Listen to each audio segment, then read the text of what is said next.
In the final days of World War II in Europe, as entire armies collapsed and cities burned, one message, just a few sentences long, may have saved 2,000 lives. It wasn't a battle. It wasn't a rescue mission. It was a warning. By April 1945, George S. Patton's Third Army was advancing rapidly through southern Germany, pushing into Austria. For months, they had fought through towns, forests, and fortified positions. They had seen destruction on a scale few could comprehend. Burned out tanks, shattered cities, battlefields that looked like another world. But what they were about to find was something else entirely.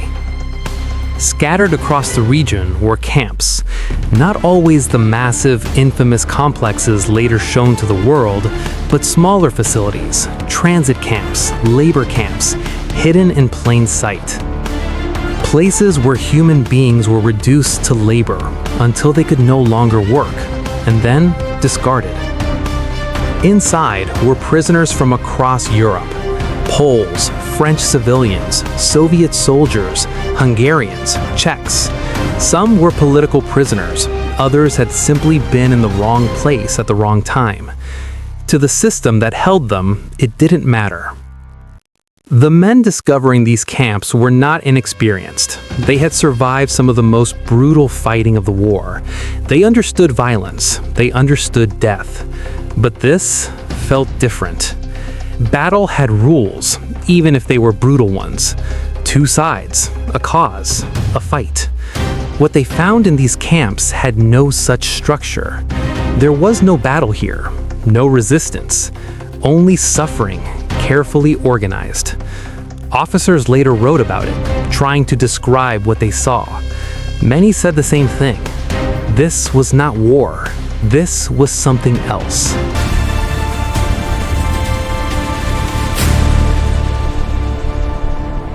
Then came a report that changed everything. A group of escaped prisoners managed to reach American lines. Weak, starving, but alive.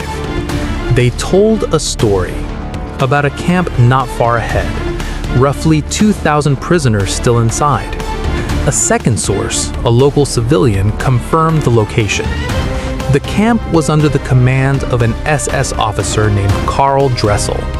Not a famous figure, not a high-ranking leader, just one of many tasked with running a system. But the intelligence included something far more urgent. Orders had already been issued.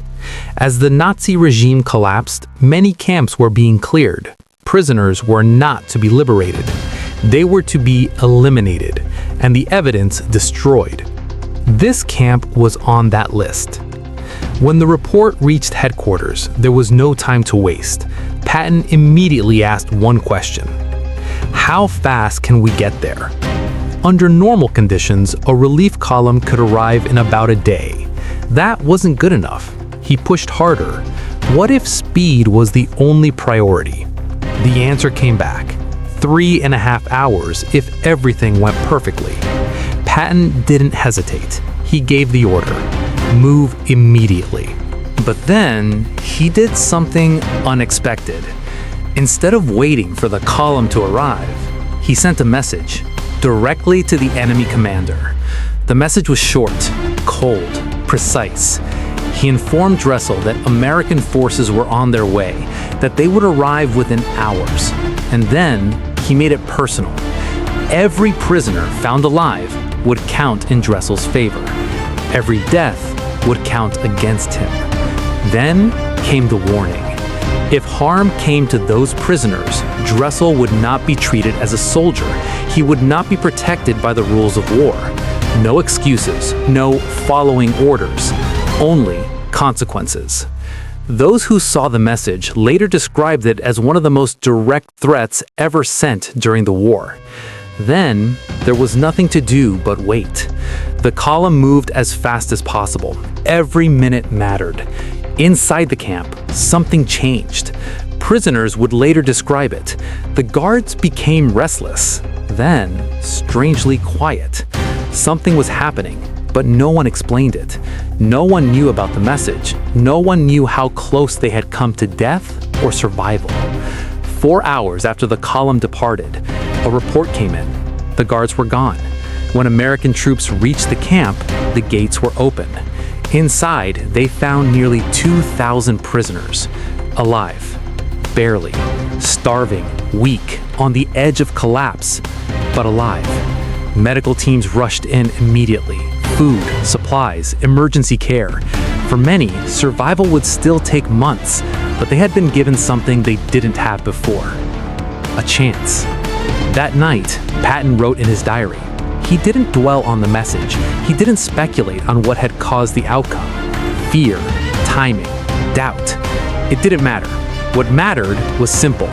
2,000 people were alive who might not have been. Days later, Dressel was captured. His actions became part of war crimes investigations that followed. But for the prisoners, none of that mattered. They never knew about the message. They never knew how close they had come. They only knew that one day, the gates opened. And that was enough. History is full of moments like this, quiet decisions that changed everything. If you believe these stories should never be forgotten, subscribe and tell me in the comments, was it the message or the approaching army that truly saved them?